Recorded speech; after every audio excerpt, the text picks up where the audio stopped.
Dans un climat plutôt morose, en plein confinement, ce petit village d'Eure-et-Loir fait figure d'exception.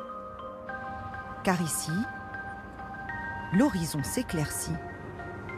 L'usine Delpharm, spécialisée dans la fabrication d'antibiotiques, vient d'être choisie par le géant américain Pfizer et l'allemand BioNTech pour produire des doses de vaccins contre le Covid-19.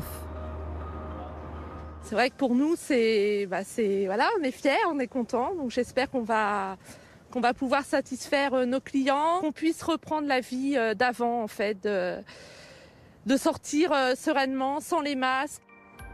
Une fierté de participer à l'effort de lutte contre le coronavirus. Et une aubaine, le groupe prévoit 40 à 60 embauches pour faire face à la demande. On va recruter plusieurs dizaines de collaborateurs dans les semaines et dans les mois qui viennent. On va également investir et dans les semaines et dans les mois qui viennent, on va commencer avec l'outil industriel existant et puis ensuite on va étoffer l'outil industriel existant pour pouvoir suivre les quantités et répondre au mieux aux besoins pour le vaccin. L'objectif, c'est de sortir les premières doses dès le mois d'avril. Plusieurs dizaines de millions de doses sont en jeu à partir du printemps prochain. Mais bien qu'elles soient produites en France, rien n'indique encore si ces vaccins seront à destination exclusive du public français. Car la guerre des vaccins fait rage. Une dizaine pourraient être approuvés d'ici quelques mois. 2 projets tiennent le haut du pavé.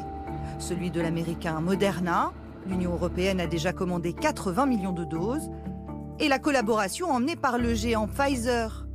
300 millions de doses déjà réservées pour le public européen. Mais ce dernier nécessite des conditions drastiques de conservation. À moins 70 voire moins 80 degrés, c'est 4 fois plus froid qu'un congélateur classique. Pour les transporter, le laboratoire a créé une boîte d'expédition spéciale remplie de glace sèche. Se pose alors un incroyable casse-tête logistique. Ça indique la température de stockage. Depuis cette salle de contrôle, on supervise les allées et venues du fret à l'aéroport Roissy-Charles de Gaulle. C'est ici que vont transiter la grande majorité des vaccins contre le Covid-19 avant leur distribution sur le territoire. Ça va être un grand défi sur le plan logistique, à la fois parce qu'il va y avoir des envois massifs. La difficulté, c'est également le maintien de la température. Et la troisième difficulté, c'est qu'on saura effectivement où vont être produits les vaccins et vers où on les envoie un peu à la dernière minute.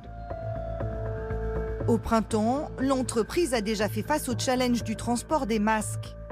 L'enjeu est d'autant plus grand avec les vaccins.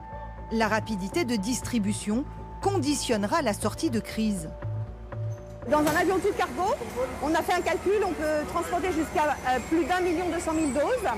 Dans un avion passager, quand on n'utilise que les soutes de l'avion passager, on sera capable de transporter 400 000 doses. Dans cet appareil à destination de Chicago, de l'insuline.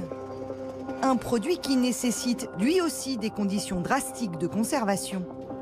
Un bon moyen de tester sa capacité de s'entraîner à la manipulation de ces produits sensibles.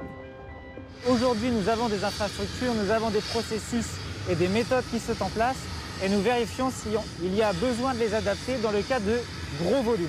Et nous cherchons toutes les solutions possibles pour pouvoir agrandir et permettre de transporter le vaccin du Covid dans toutes les destinations qui nous seront demandées par nos clients. Selon l'Association internationale du transport aérien, il faudrait au moins 8000 avions cargo pour acheminer une dose de vaccin à chaque personne sur Terre. La distribution de ces vaccins s'annonce être la plus grosse opération logistique jamais organisée à l'échelle de la planète.